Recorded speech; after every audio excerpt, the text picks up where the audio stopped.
Bhimrao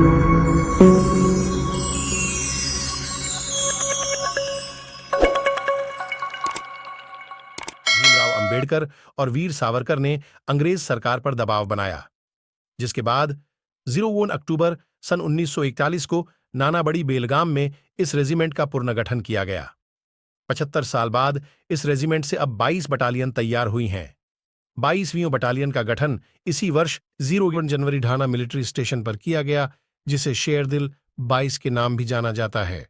Mahar regiment की कहानी 1 अक्टूबर 1943 को शुरू होती है, जब भारत ब्रिटिश शासन के तहत था और दूसरे विश्व युद्ध के समय में भारतीय सेना बहुत महत्वपूर्ण भूमिका निभा रही थी। महार रेजिमेंट भी इस युद्ध में भाग लेने वाली भारतीय सेना के एक महत्वपूर्ण हिस्से थे। महार रेजिमेंट की कहानी 1 अक्टूबर 1943 को शुरू होती है, जब भारत ब्रिटिश शासन के तहत था और दूसरे विश्व युद्ध के समय में भारतीय सेना बहुत महत्वपूर्ण भूमिका निभा रही थी।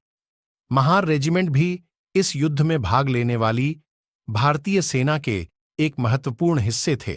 1 अक्टूबर 1943 को महार रेजिमेंट के सैनिकों को एक महत्वपूर्ण मिशन पर भेजा गया। उन्हें दुश्मन के पीछे छापना था और एक सड़क को सुरक्षित करना था, ताकि अंग्रेज सेना के अत्यंत महत्वपूर्ण संयोजनों को समय पर पहुंच सके। रघुनाथ और उसके साथी सैनिक बहुत ही साहसी और संगठित थे। उन्होंने दुश्मन सैन्य के खिलाफ एक बड़ा संघर्ष किया और मिशन को सफलतापूर्वक पूरा किया। इस मिशन में महार सैनिकों ने अपनी बहादुरी और समर्पण का प्रतीक बनाया और अपने देश के लिए गर्वित हुए। यह कहानी हमें महार रेजिमेंट के सैनिकों की निष्ठा, बलिदान और प्रेरणा का प्रतीक देती है, जो अपने देश के लिए अपनी जान की परवाह किए बिना संघर्ष करते थे। इसके साथ ही यह कहानी हमें दिखाती है कि भारतीय सेना के सैनिक किस प्रकार से दुश्मन के खिलाफ अपने देश के लिए संघर्ष करते थे और उनका समर्थन करते थे। If you enjoy the content, please do like, share and subscribe.